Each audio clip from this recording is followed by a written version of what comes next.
Merhaba canlarım. Kanalıma hepiniz hoş geldiniz. İyi pazarlar diliyorum hepinize. Yurt içinden ve yurt dışından beni izleyen tüm değerli takipçilerime de sevgilerimi gönderiyorum. Aramıza bugün ilk kez katılan misafirlerimiz, sizler de hoş geldiniz. İyi ki geldiniz. Şimdi birlikte fincanımızın enerjisini dinleyecek, karşınıza çıkan sembolleri en güzel şekilde yorumlayacağım. Unutmayın, bu fal genel bir yorumdur. Sizde karşılık bulan mesajları almayı, uymayanları ise sevgiyle evrene bırakmayı unutmuyoruz. Hazırsanız niyetinizi alın.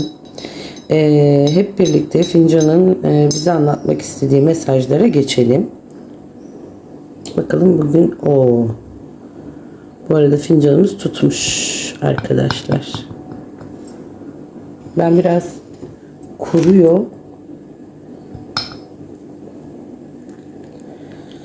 Onun için biraz sulu bırakıyorum ki tabağımıza güzel bakalım. Evet, şimdi fincanın içine şöyle bir göz atmak istiyorum öncelikli olarak.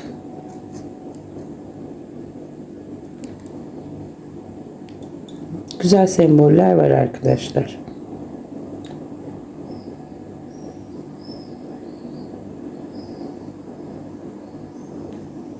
Evet.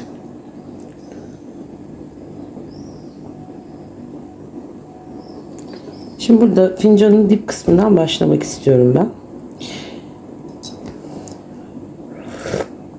Şimdi burada ilk dikkatimi çeken figür sanki oturmuş bir kedi arkadaşlar. Bakın gözleri ve bana bakıyor. Gözleri açık. Kediler sezgiyi, dikkati ve çevresinde olup biteni fark etmeyi simgeliyor. Bu da çevrenizde yaşanacak gelişmelere karşı uyanık olmanız gerektiğini söylüyor. Şimdi dip kısmındaki telveler bu şekilde toplanmış. Kenara doğru toplanıp bir kediyi oluşturmuş. İçinizi sıkan, sizi yoran bazı sıkıntıların yavaş yavaş dağılacağına ve önünüzde daha ferah bir dönemi açılacağını işaret ediyor. Ama dediğim gibi sezgilerinize dikkat edin arkadaşlar. Şimdi çok güzel bir sembol daha ben burada dikkatimi çekti benim. Canlarım.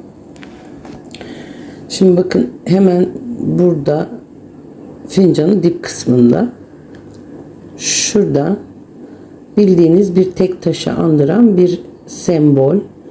Ve hemen şurada da siz görebilir misiniz bilmiyorum ama resmen bir kalp hemen şurada dibinde, en dipte.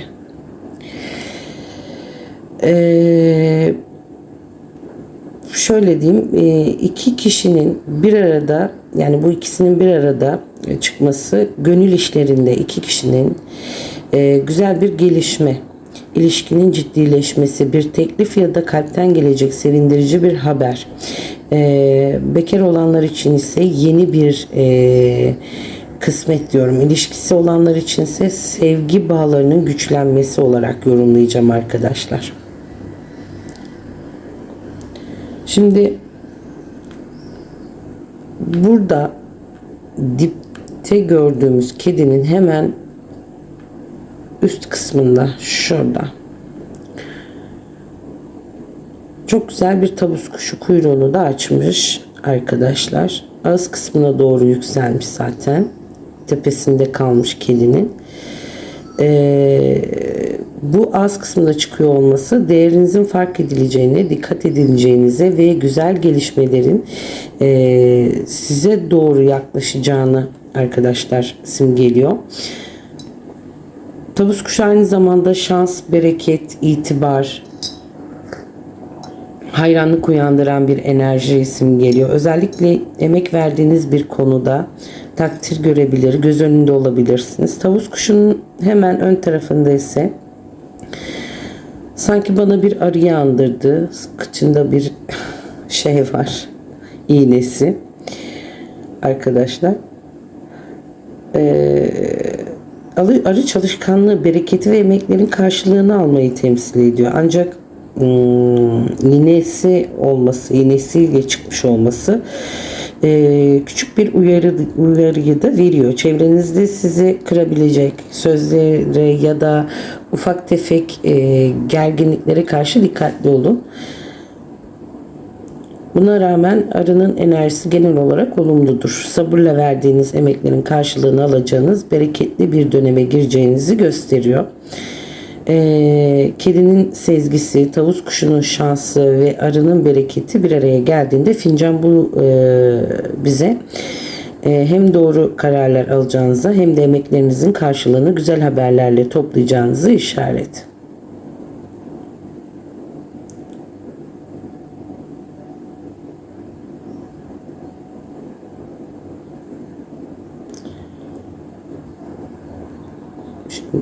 Doğru inelim. Evet. Şimdi aynı zamanda burada arkadaşlar yakalamaya çalışan bir kadın figürü görüyorum ben. Şimdi eteği falan da var aynı zamanda bu kadın figürünün arkadaşlar şurada. Bu tavus kuşuna doğru uzanan ulaşmaya çalışan bir kadın.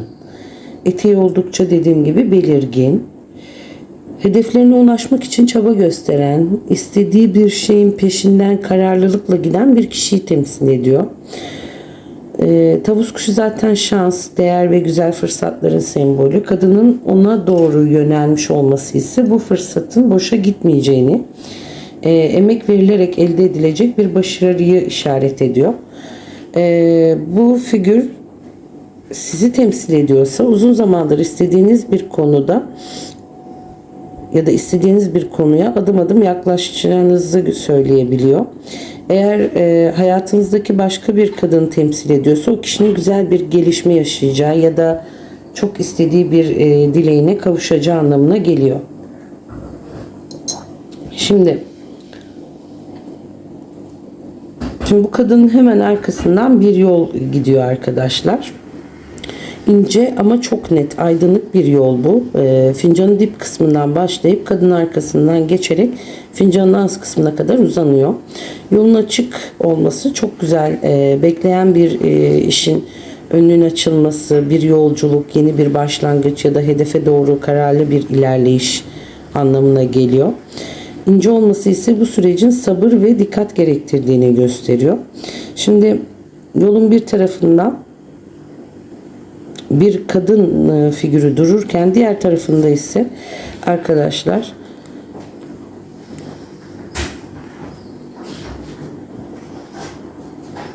oldukça belirgin bir baykuş benim dikkatimi çekti. Sizin de çekti mi?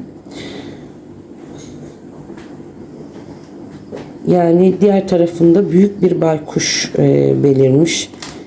Bilgelik, sezgi, farkındalık ve gizli kalan gerçeklerin ortaya çıkmasını simgeliyor. Büyük çıkması da bu mesajın güçlü olduğuna işaret arkadaşlar. Bu iki figür yan yana geldiğinde fincan sanki şunu söylüyor bize. Üzerinizde açık bir yol var ama bu yolda acele kararlar vermek yerine sezgilerinizi dinleyerek ilerlemeniz gerektiğini söylüyor. Çünkü çevrenizde her şeyi gören, fark eden ya da size önemli bir konuda akıl verecek biri de olabilir arkadaşlar. Aynı zamanda bazı gizli kalmış gerçeklerin öğrenilmesiyle birlikte hangi yöne gitmeniz gerektiğini daha netleşebilir bu açıda. Açık yol, kararlı kadın figürü ve güçlü baykuş bir araya geldiğinde doğru zamanda doğru adımla ilerlerseniz önünüzdeki engellerin tek tek kalkacağını ve hedefinize ulaşacağınızı gösteriyor.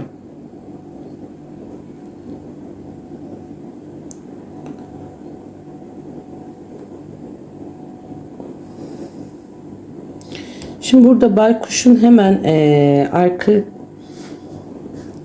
kısmında, yani üst kısmında oluyor aslında. Aydınlık bir figür var. Bu figürün kucağında sanki bir bebek.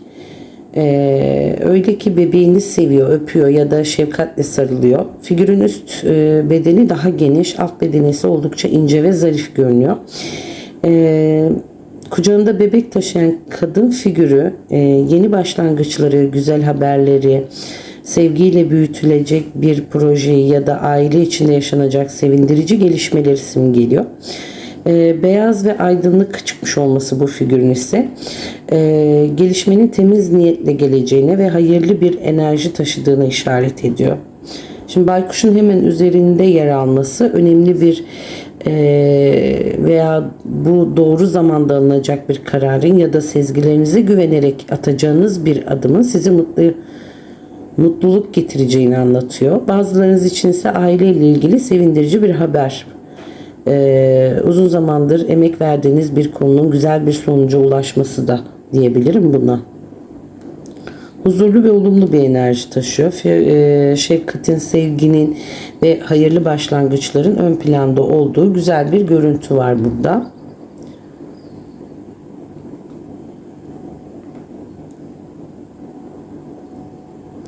Şimdi arkadaşlar burada bir dört yol ağzı var. Bakın şöyle uzanıyor ve şöyle gidiyor. Sanki burada bir tabela belirmiş gibi. Hani yön gösteren bir tabela bu.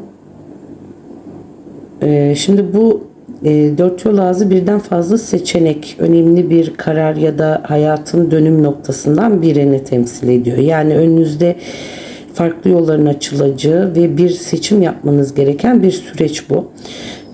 Hemen başında sağ tarafa giden, bakın şu tarafa doğru giden yolun üzerinde küçük bir atı andıran bir figür görüyorum. Adeta bir midilli ya da tay gibi başını eğmiş ve önünde yem yiyor, ot yiyor gibi. Bakın şurada. Güç, hareket, başarı ve kısmeti simgeliyor arkadaşlar. Henüz yeni filizlenen bir fırsata, başlangıç aşamasındaki bir işe ya da zamanla büyüyüp güçlenecek bir kısmeti işaret ediyor. Bir şeyler yiyor olması, yem yiyor olması, bu da kısmetin beslendiğini, gelişmeye devam ettiğini ve sabır gösterildiğinde çok daha güçlü bir hale geleceğini anlatıyor. Önünüzde önemli bir karar süreci var. Hangi yolu seçerseniz seçin, geleceğinizi etkileyecek. Ancak özellikle sağ tarafta görünen bu küçük at figürü doğru seçimi yaptığınızda size güç, bereket ve güzel fırsatlar getirecek. Yani yeni bir başlangıç habercisi gibi görünüyor. Bu yüzden acele etmeden sezgilerinizi de dinleyerek ilerlemeniz çok hayırlı olacak arkadaşlar. Şimdi bakın burada dipte sanki bir erkek aslanı, yeleli bir erkek aslan bu.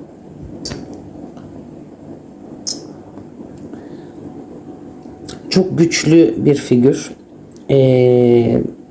Yeleleri son derece belirgin. Yani etrafındaki figürlerden daha büyük. Dip bölümüne hakim olmuş bu aslan.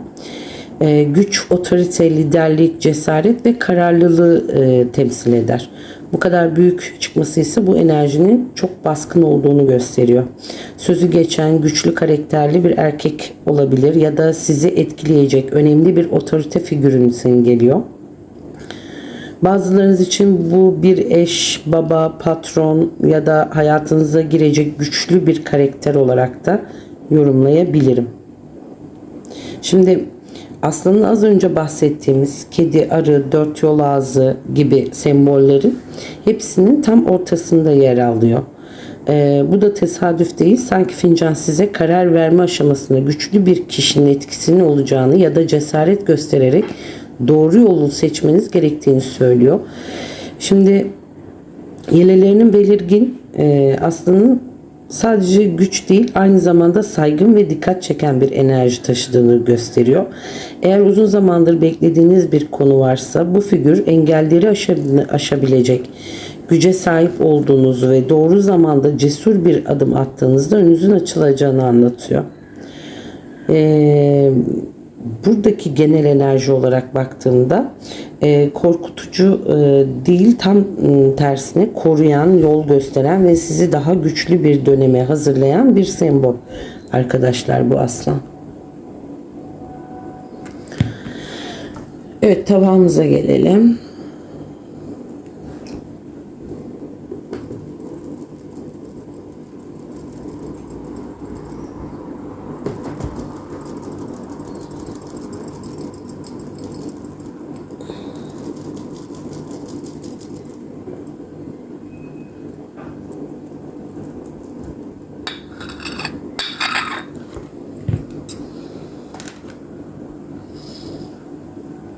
Şimdi burada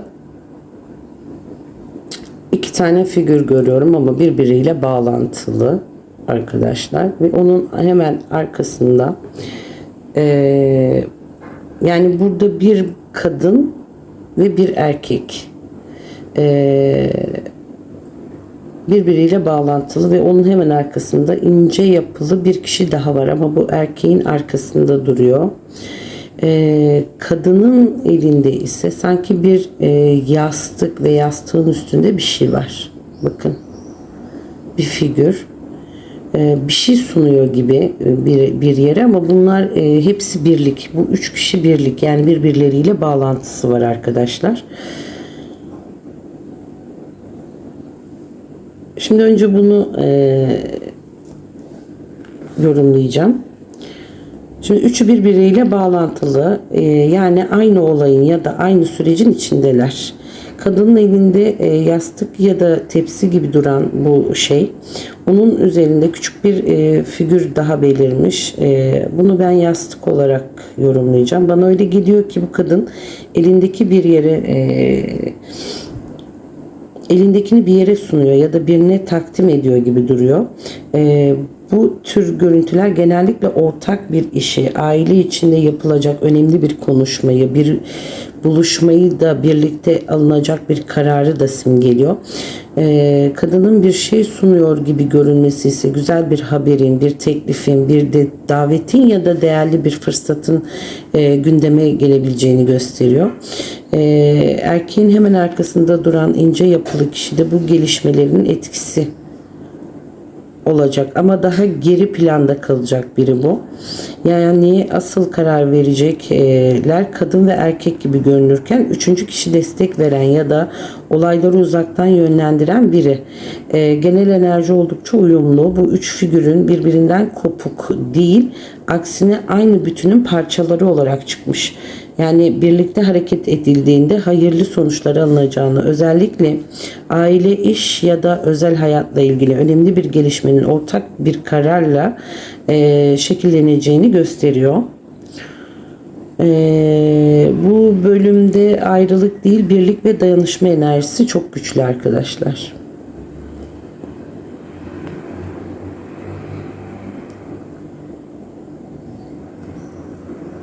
Şimdi burada bir figür belirmiş. Bakın şöyle.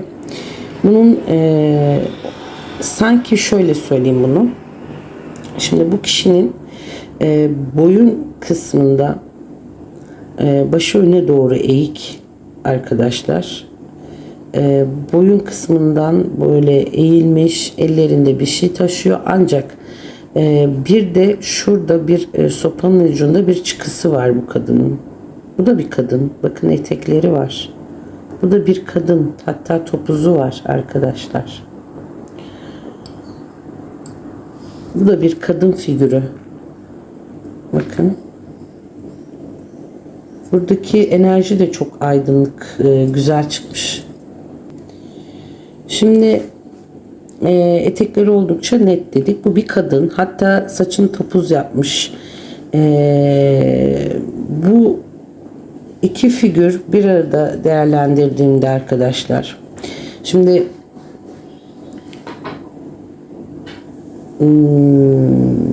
fincan sanki önce emek ve sabır isteyen bir sürecin yaşanacağını andırdı bana. Güçlü bir kadın figürünün desteğiyle ya da bir kendi kararlı duruşunuz sayesinde bu sürecin olumlu sonuçlanacağını anlatıyor. Özellikle aile, iş veya özel yaşamla sözü geçen tecrübeli bir kadından destek görmek ya da onun etkisiyle önemli bir gelişme yaşamakta bu sembollerin verdiği mesajlardan biri. Genel enerji yine aydınlık ve hayırlı arkadaşlar. Şimdi elinde ve ucunda çıkısı olan bir sopa dedik. Bu da falda asa veya sopa güç, destek, otorite, kararlılığı simgeliyor. Bu kadın da güçlü bir duruşla dikkat çekiyor bence arkadaşlar. Güçlü bir duruşu var.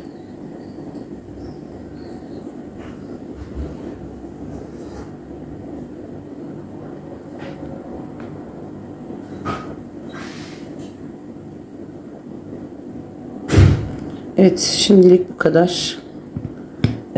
Bir sonraki falda tekrar görüşmek üzere. Kendinize iyi bakın. Hoşça kalın arkadaşlar. Bugün sevgiyle kalın. Mutlu bir pazar günü geçirin. Ben bugün çalışıyorum. İşe gitmek zorundayım. Hepinize mutlu pazarlar diliyorum. Hoşça kalın. Sağlıkla kalın efendim.